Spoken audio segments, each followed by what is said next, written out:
papan dulu kan. Yang orang di sana, hasilnya bagus. Punya pikiran ke sini, mau tanam di kampung.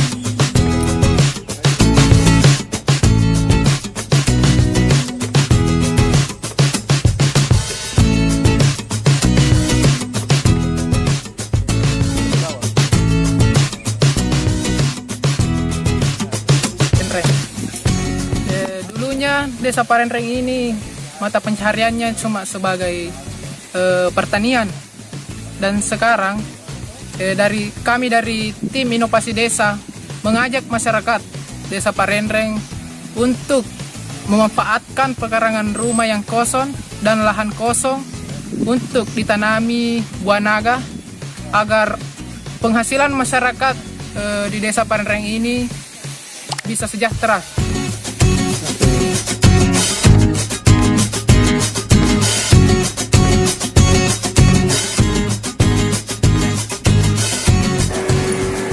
Jadi selama terbentuknya TPID di Desa Parenreng sangat memberi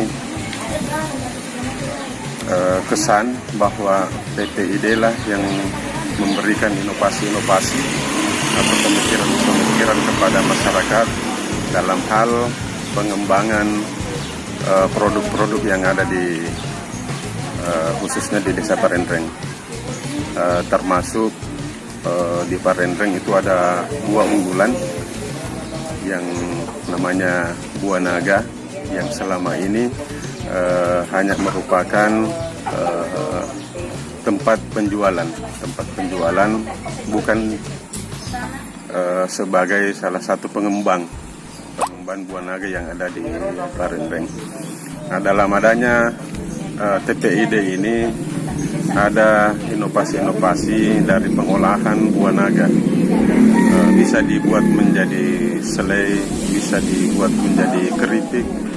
Inilah tadi yang memberikan warna bahwa salah satu desa yang ada di Kecamatan Segiri bisa dikenal, bisa dinikmati oleh masyarakat, bisa menjadi studi banding dari desa-desa lain.